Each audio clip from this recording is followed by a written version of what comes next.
Hello दोस्तों, मेरे पास है हाई स्कूल का प्रति 10 प्रश्न पत्र हिंदी का।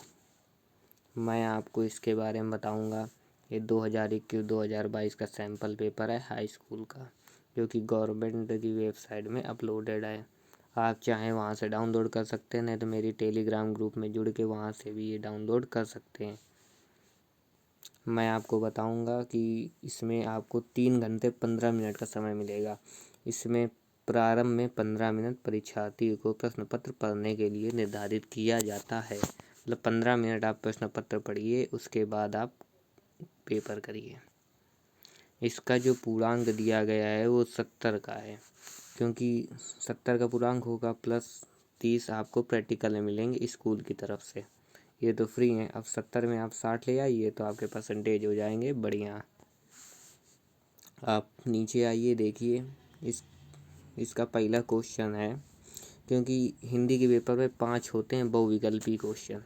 जो आप पहला देखेंगे तो निम्नलिखित में से एक कथन सही है, उसे पहचान कर लिखिए, जो कि 1 नंबर का है। इनमें से कोई एक कथन सही है जो आपको पहचान के लिखना है। फिर नीचे आप देखेंगे खा नंबर रस मीमांसा किसी आलोचना कृति है। ये जो रस मीमांसा है ये किसकी आलोचना कृति है, इनमें से आपको देख के लिखना है। ऐसे ही आपको 4-5 क्वेश्चन मिलेंगे यहाँ पे। फिर सेकंड नंबर आप देखेंगे प्रश्न नंबर 2, रीति मुक्त धारा के किन्हीं 2 कवियों के नाम। छायावाद की 2 प्रतियों का उल्लेख कीजिए। उत्तरण कृति के रचनायक का नाम।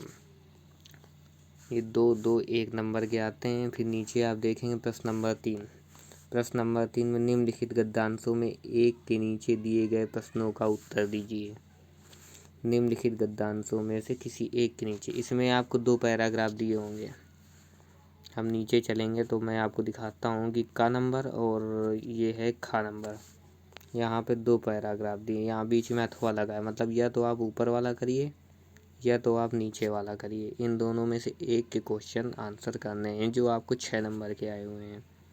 फिर नीचे आप जाएंगे तो निम्नलिखित पदांशों में से किसी एक की संदर्भ में व्याख्या कीजिए। काव्य संदर्भ स्पष्ट करना है।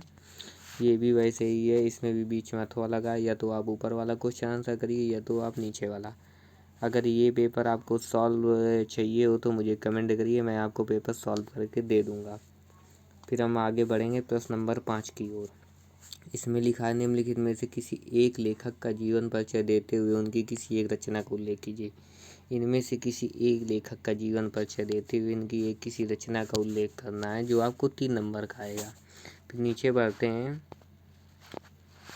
यहाँ पे लिखा है किसी एक रचना का नाम, किसी एक कवि का जीवन परिचय। अभी ऊपर लेखक का जीवन परिचय था, अब नीचे कवि का जीवन परिचय, जो कि तीनों 3-3 नंबर के हैं।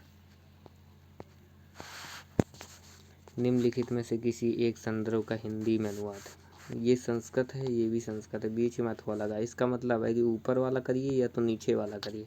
अगर बीच में अथवा लगा हो तो या तो ऊपर वाला करिए या तो नीचे वाला। तो इन दोनों में से एक आपको संस्कृत का हिंदी में अनुवाद करके देना है। फिर प्रश्न नंबर 7 देखिए, यहाँ पे बहुत छुपा हुआ क्वेश्चन जैसा है। अपनी पाठ्य पुस्तक से कटाक्षित किया हुआ एक श्लोक लिखे। आपको अपने पेपर में एक श्लोक जरूर याद करके जाना है, जो कि 2 नंबर का आपका होगा। ये तो पक्का ही आता है। फिर नीचे देखते हैं खा नंबर में निम्नलिखित प्रश्नों में किन्हीं 2 प्रश्नों का उत्तर संस्कृत में लिखिए। ये जो संस्कृत में क्वेश्चन है तो इनके संस्कृत में ही आपको उत्तर लिखने हैं। फिर प्रश्न नंबर 8 देखिए, इसमें लिखा है करुण अथवा हास्य। बीच में अथवा लगा, या तो करुण का लिखिए या तो हास्य का लिखिए। फिर खा नंबर में उपमा का लिखिए या तो रूपक का लिखिए। गा नंबर में सोता का लिखिए या तो रोला का लिखिए। फिर नीचे हम आते हुए प्रश्न नंबर 9। प्रश्न नंबर 9 में लिखा है निम्नलिखित उपसर्गों में किन्हीं 3 के मेल से एक एक शब्द बनाइए। ये उपसर्ग लिखे हुए हैं। इन उपसर्गों में किन्हीं 3 मतलब सिर्फ 3 के बनाने हैं उपसर्ग, एक एक मेल बनाने हैं। फिर नीचे आते हुए खा नंबर में किन्हीं दो प्रत्ययों के प्रयोग करके एक एक शब्द बनाइए। इनमें से किन्हीं 2 को हल करना है। फिर गा नंबर में आते हैं, इनमें लिखा है किन्हीं दो समास के विग्रह कीजिए, इनमें से किन्हीं दो को हल करना है। फिर नीचे आते हैं घा नंबर में, इसमें लिखा है किन्हीं दो शब्दों के तत्सम रूप लिखिए, इनमें से किसी दो शब्दों के तत्सम के रूप में लिखना है। अंगा नंबर, निम्नलिखित में से किसी दो शब्दों का पर्यायवाची, इनमें से किसी दो शब्दों का पर्यायवाची लिखना है आपको। फिर नीचे आते हैं प्रश्न नंबर 10, निम्नलिखित शब्दों में से किसी दो शब्दों का संधि विच्छेद एवं संधि का नाम, इनमें से किसी दो को संधि विच्छेद एवं संधि का नाम लिखना है आपको। खा नंबर में आइए, निम्नलिखित शब्दों की चतुर्थ विभक्ति द्विवचन का रूप लिखिए, इसमें चतुर्थ विभक्ति और द्विवचन का रूप लिखना है। गा नंबर, निम्नलिखित शब्दों में किसी एक धातु लकार पुरुष तथा वचन का उल्लेख करना है। खा नंबर देखिए आप, निम्नलिखित में से किन्हीं दो शब्दों के संस्कृत में अनुवाद करना है। ये हिंदी में लिखा हुआ है आपका, जिसे प्रयाग गंगा तट पर स्थित है, तो ये हिंदी में लिखा हुआ है, तो इसको संस्कृत में ट्रांसलेट आपको करना है किन्हीं दो। प्रश्न नंबर 11 देखिए, निम्नलिखित विषयों में से किसी एक विषय का निबंध लिखिए, इनमें से किसी एक विषय का आपको निबंध लिखना है और कम से कम 2 पेज का तो हो ही। नीचे आइए, अपने कथित खंड काव्य, इनमें से आपको जो आपके स्कूल में खंड काव्य पढ़ाए जाते हैं, क्योंकि हर स्कूल हर स्टेट का अलग अलग खंड काव्य होता है, तो उनमें से किसी एक का खंड काव्य का वर्णन आपको करना है। इसके आधार पे जो क्वेश्चन लिखे उनके आधार पे। हिंदी के पेपर में सबसे ज़्यादा ग्रामर इम्पोर्टेंट होती है, ग्रामर व्याकरण हो गई, फिर आ गई संस्कृत।